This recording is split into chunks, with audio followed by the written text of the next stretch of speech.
Não, isso aqui chama DVD. É que você tem menos de 18 anos, né?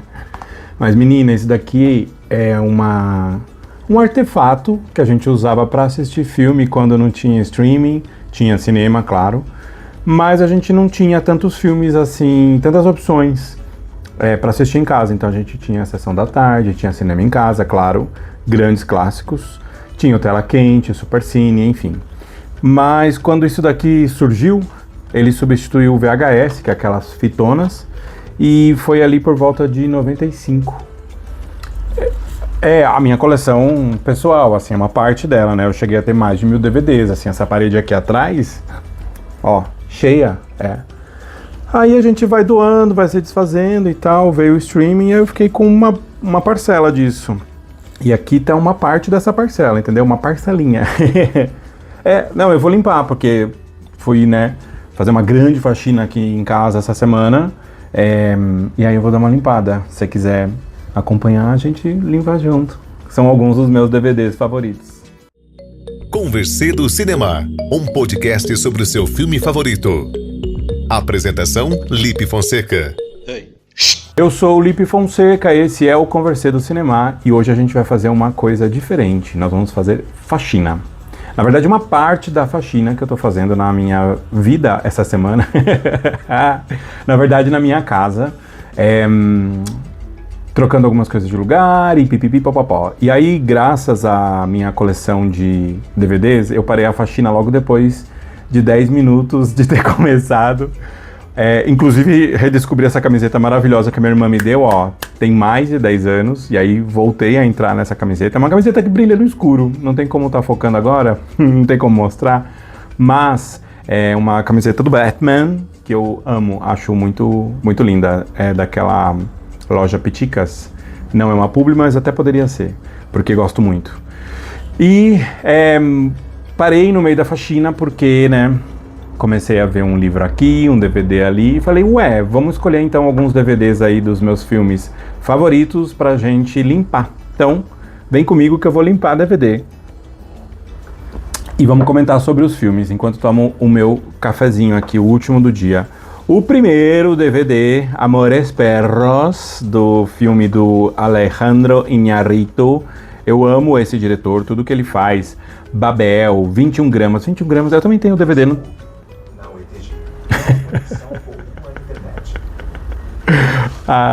Aquele dispositivo que eu não vou falar o nome, que senão ela vai começar a falar de novo, ligou sozinho, eu levei um baita susto. Bom, ele fez 21 gramas, poderia estar aqui, é maravilhoso. Aqui a gente acompanha várias histórias de amor e brutalidade, que elas acontecem ao mesmo tempo. Essa trilogia do Desencontro, que é formada por Amores Brutos, 21 gramas e Babel, ela tem esse formato, né? E, enfim, é um dos meus filmes favoritos na vida. Vale super a pena porque esse diretor, ele é muito provocativo e não é uma coisa, só conceitual, sabe? Formato pelo formato, não é isso. Acho que eu não sei onde eu vou pôr. Devia ter pensado nisso antes de começar a gravar. Mas não é só pelo formato, mas o conteúdo é muito bom. Os diálogos são muito bons. Nesse aqui tem Gabriel Garcia Bernal, tem cachorro, e eu não vou falar mais sobre isso, porque eu gostaria que você desse uma chance e descobrisse sozinho. O próximo é um box. Eu não vou tirar da caixinha. Ai, que delícia, que prazeroso passar um pano úmido nessa caixinha aqui. Espero que não estrague, porque isso aqui é edição de colecionador. Estamos falando, claro, de Cidade de Deus, filme do Fernando Meirelles, um dos meus filmes favoritos, sem dúvida alguma. Se eu fizer uma lista de 10 filmes, Cidade de Deus tem que estar. Não só porque foi indicado ao Oscar, não só por isso, mas porque é bom, né? Como diria a Isabela Boscov... Virou queridinha da academia? Virou queridinha. Mas não é só da academia, é porque ela é boa mesmo. Vou ter que tirar. Mesmo porque as duas capas são maravilhosas. Essa aqui é uma capa icônica, obviamente, não sei se vai estar focando. E essa aqui também, né? Zé Pequeno ou Dadinho. Bom, eu li o livro do Paulo Lins, li na época da faculdade. Acho o filme superior ao livro, embora eu tenha gostado muito do livro. Ele também é formado por várias histórias que acontecem na comunidade de Cidade de Deus, no Rio de Janeiro. E não tem muito o que falar, né, sobre Cidade de Deus, a não ser que tem uma das cenas mais memoráveis, e segundo o Fernando Meirelles, foi um pouco de sorte, mas a gente pode falar assim, que a sorte bate na porta de quem tá preparado. Que é a cena da galinha. e eu acho assim, que o brasileiro ele tem uma qualidade que poucos povos têm, que é ser criativo na hora da crise. Então o Fernando Meirelles uma vez falando sobre essa cena, né, que é uma cena que parece aquela câmera, o bullet time do Matrix e tal, perguntaram para ele se ele usou esse equipamento, né, que é formado por muitas câmeras para fazer esse 360 ou para fazer essa volta, que não chega a ser uma volta completa, se eu me lembro bem. E ele falou, gente, o orçamento do filme seria usado para contratar essa câmera.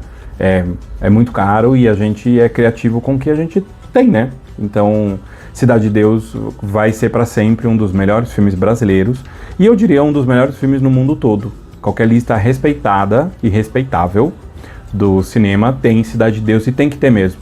Eu gosto muito do Fernando Meirelles, gosto de Cegueira, gosto de Domésticas, que é o primeiro filme dele. Se eu não me engano, é o primeiro filme dele. E o cara fez também Jardineiro Fiel, sabe? Assim, quando que ele erra? O dos Papas lá que a gente falou outro dia, como que é o nome, gente? Dois Papas? O filme dos Dois Papas, como que ele chama? Dois Papas. E ele é muito bom, ele entende do que ele tá fazendo, e tudo que o Fernando Meirelles fizer, eu vou estar junto. Um fun fact aqui, o Fernando Meirelles estava na direção de arte das Olimpíadas do Rio de Janeiro, de 2016. E ele tem uma preocupação ambiental muito grande, eu acho isso admirável, também me identifico muito. Afinal, não faço só reciclagem, mas também faço composteira. E nós que somos compostadores, somos composteiros, nós estamos aí no camarote da humanidade, né? Enquanto os grandes líderes estão aí tentando destruir o planeta, a gente está tentando fazer a nossa parte aqui na nossa sacada, literalmente. O próximo filme é um clássico que eu só fui assistir graças à minha amiga Cleide Gordon, que me emprestou o DVD na época, e este é o DVD que ela emprestou e eu nunca devolvi, tô brincando. A Cleide, ela é, enfim, uma pessoa muito importante para mim, foi ela que me ensinou a falar espanhol e me ha ensinado muitíssimas outras coisas na vida. Já ficamos borrachos numa garagem e dormimos, e um dia, um momento dessa bebedeira, a Cleide falou assim: gente, o que é isso que tá me incomodando? E a gente vai ver que era apenas o sol, o Senhor Sol. Bom, Casablanca, a gente vai fazer um filme, um filme não, queria eu fazer um Casablanca. A gente vai fazer um vídeo só sobre Casablanca aqui, porque merece, mas já fica a dica que eu tenho esse DVD há muito tempo. Eu amo quando você abre o DVD e é um DVD duplo, porque aí tem extras e tal, e tem um papelzinho, sabe assim, fã que é meio adoentado, é o meu caso. A gente vai chover muito no molhado ainda sobre esse filme e ele merece um episódio especial, mas aqui a gente tá vendo um clássico, literalmente um clássico, que se passa durante a Segunda Guerra Mundial, e se você já ouviu expressões como sempre teremos Paris, ou de todos os bares do mundo ela tinha que entrar justamente no meu, ou Play It Sam, que aí essa daí é uma polêmica que a gente vai falar no filme, né, no vídeo especial. Tem ou não tem Play It, toca de novo, toca isso aí, Sam, tem ou não tem no Casablanca? A gente vai fazer a versão definitiva que vai responder isso, mas a gente tá falando aqui de Ingrid Bergman, uma das mulheres mais lindas da história, e quem concorda respira, e estamos falando de Humphrey Bogart. Talvez aí o verdadeiro padrão de beleza masculina, não tô falando de comportamento, estou falando de aparência. O Bogart é muito bonito, mas ainda acho que eu vou desdizer o que eu acabei de dizer. Marcello Mastroianni e Che Guevara são homens mais bonitos. E Cleide, este comentário aqui é só pra você. Casablanca vale muito a pena. Eu sei que não é um filme tão fácil de achar, porque entra no streaming, sai do streaming. Aqui entra de novo aquela minha velha reclamação, que são duas. Uma, fica quieta no cinema, e dois, tem que ter um lugar onde a gente possa pelo menos alugar. Se não tiver no streaming, que deveria estar, mas muitos desses filmes aqui não tem nem para alugar. E aí a gente poderia pagar pra ver, como a gente fazia com locadoras, né? Com DVD, com VHS, enfim.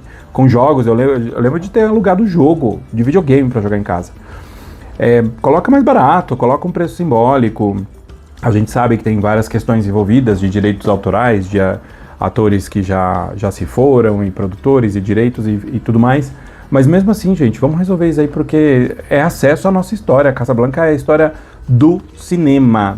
E a gente vai fazer um vídeo só sobre Casablanca, mas se você já quiser assistir para aproveitar a experiência com mais propriedade, já vai procurando aí na grande locadora mundial. E pode ser que esteja disponível em algum streaming, porque vira e mexe, eles voltam. Falando de outro filme nacional, que é um queridinho da minha vida, Selton Mello, tô brincando, Cheiro do Ralo, é sem dúvida um dos meus filmes favoritos, porque ele adapta, além de ter um elenco muito bom, ele adapta um livro do Lourenço Mutarelli, que é um dos meus autores favoritos. Eu li O Cheiro do Ralo, acho que respeita muito o livro, de verdade, respeita muito. Se você já leu o Mutarelli, você sabe que é uma leitura gostosa, por mais que ele trate de temas muito asquerosos às vezes, mas é um asqueroso que tá na gente, é um asqueroso que tá impregnado, sabe, no nosso sofá, que a gente tem que mandar lavar, assim, é um asqueroso que a gente se incomoda porque a gente se identifica, ou na gente, ou num vizinho, numa visita, num familiar, num amigo, enfim. Eu digo asqueroso, a palavra talvez não seja essa, mas assim, são características que incomodam muito, por muitos motivos, e alguns deles são físicos. Aqui a gente acompanha este cara que se chama Lourenço, né? Ele é dono de uma loja que compra e vende objetos usados, e tem todo um mise-en-scène, né? Toda uma ambientação em torno disso, e aí ele vai com certeza encontrando personagens que são como se fosse um grande mosaico, né? Personagens excêntricos, personagens que às vezes não tem nome. Por exemplo, uma mulher que ela não tem nome na história e ela... Nossa, passou uma moto aqui que parece um avião. Tem uma mulher na história que ela não tem nome e ela é chamada pela uma parte do corpo dela na história. Então, Selton Mello, também isso explica muito e é um ótimo argumento. Espero que você veja e depois comente. O Cheiro do Ralo vale muito, muito, muito, muito a pena. Não sei se ficou claro aqui, mas essa pilha aqui é de livros favoritos, de filmes favoritos, né? E alguns deles são adaptações de livros, por que não? Como é o caso de O Senhor dos Anéis. Essa trilogia, que é uma trilogia que eu demorei pra assistir, eu reconheço. A trilogia é o terceiro filme, impactou, atrapalhou o nosso Oscar, né? Mas o próprio Fernando Meirelles fala que não tinha como... ele estava indicado a melhor diretor, né? E aí com o diretor do Senhor dos Anéis, que me deu branco agora, gente, o Peter Jackson. Eu ia falar o Guillermo del Toro, poderia ser também, tá? Mas era o Peter Jackson.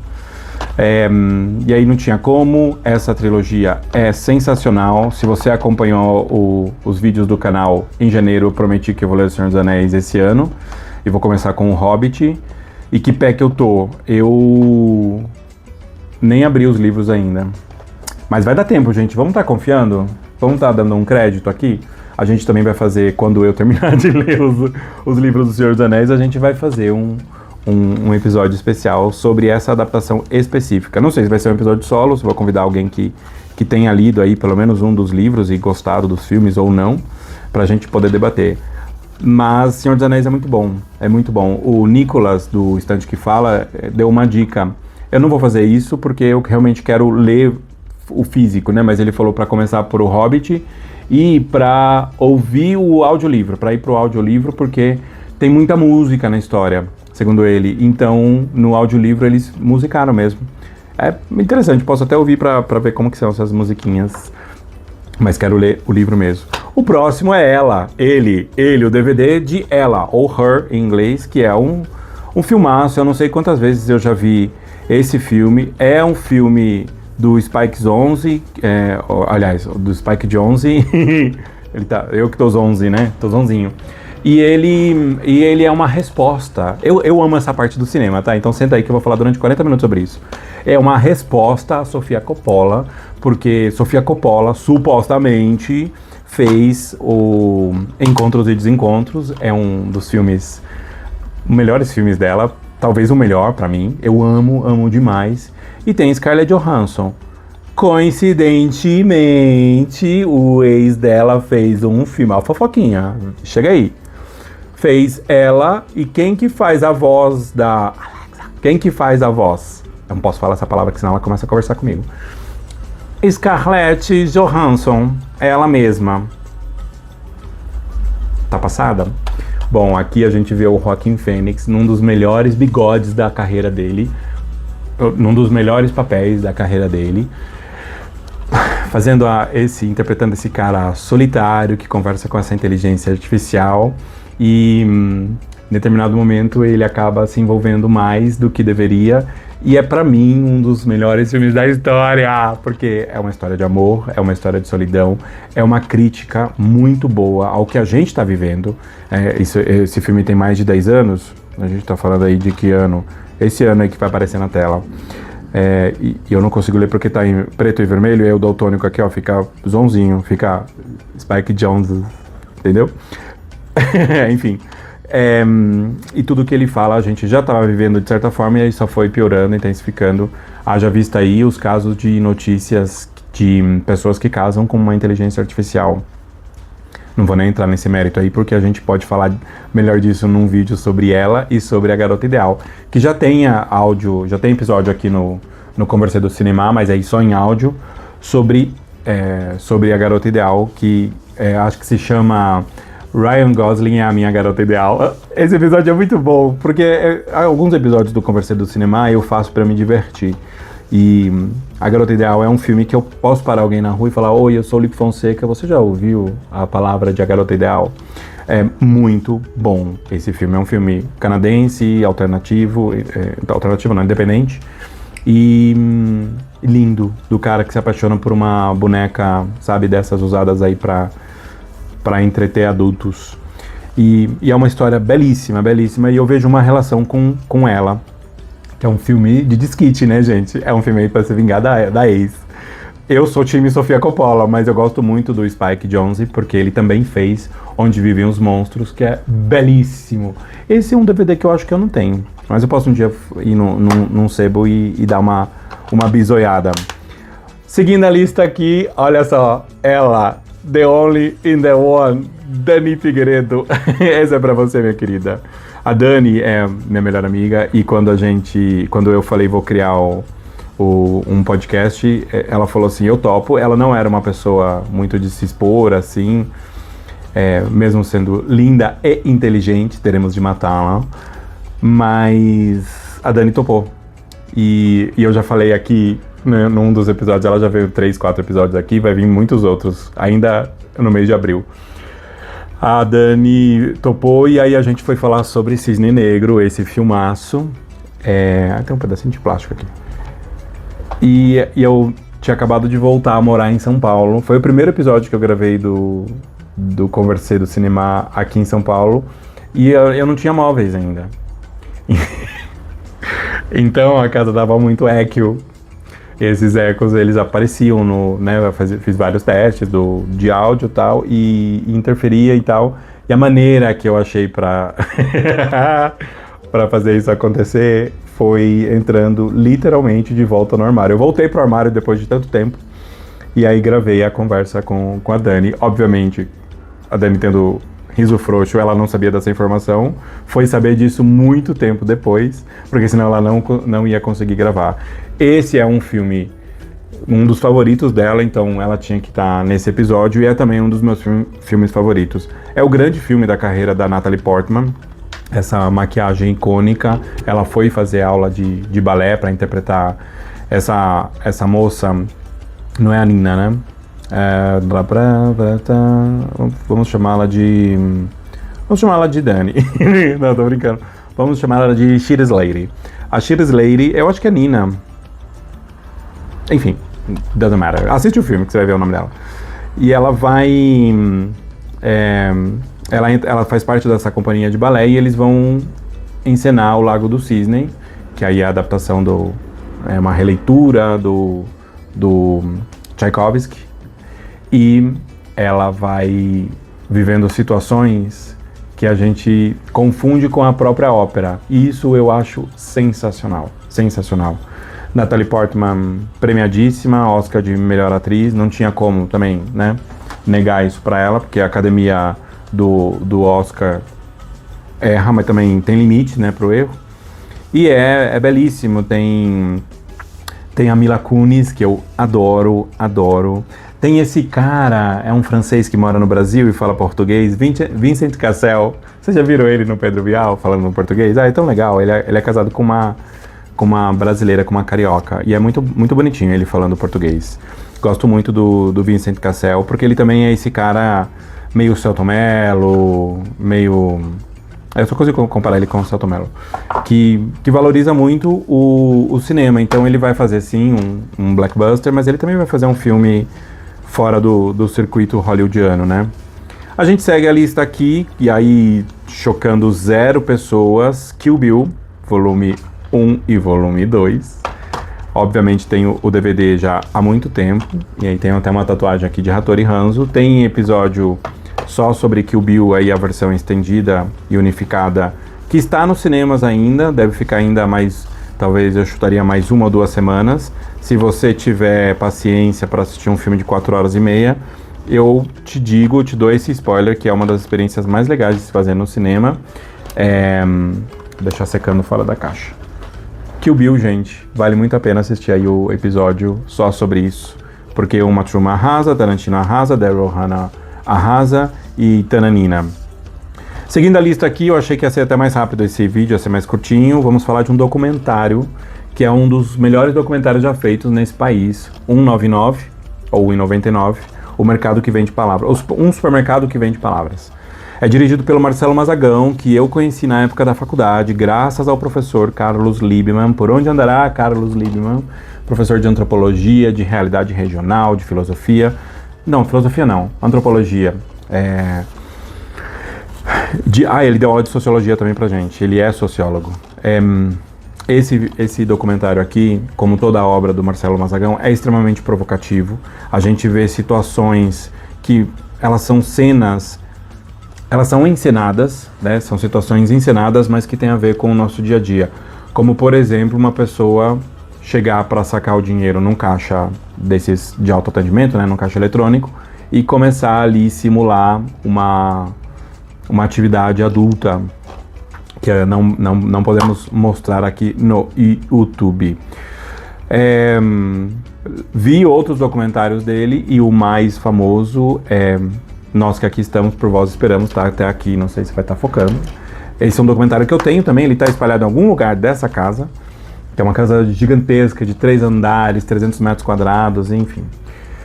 199, um supermercado que vende palavras, é talvez uma das experiências mais doidas e mais profundas, porque você não vai pegar toda a mensagem, mas você vai ser muito provocado a pensar, a se reconhecer naquilo tudo, e isso é sensacional. Isso é só quem sabe fazer cinema consegue fazer. Então eu sugiro não só você jogar no YouTube 199 o documentário, porque não tem aí para alugar no streaming, não tem nem para alugar, nem para emprestar, nem tampouco o contrário. Sugiro você também a procurar aí o Marcelo Mazagão nas redes sociais ou outras coisas que ele tenha feito, porque o cara sabe fazer documentário. E não é esse documentário blockbuster, porque até um documentário pode ser blockbuster. É uma coisa indescritível. O Nós que Aqui Estamos, Por Vós Esperamos. E aí eu quero fazer um episódio sobre documentários, e esse vai estar.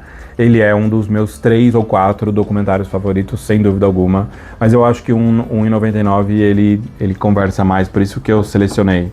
Eu vou limpar aqui Na Natureza Selvagem, mas como eu fiz um short sobre isso essa semana, eu não vou chover muito no molhado. O filme conta a história do Chris, que abandona tudo e vai morar no Alasca, porque ele quer viver do que ele consegue colher, matar e tudo mais, plantar, né, e tudo mais. E é um filme belíssimo, trilha sonora do Ed Vedder e dirigido pelo Champagne, que não atua no filme, mas dirigiu um filmaço e com atuações memoráveis.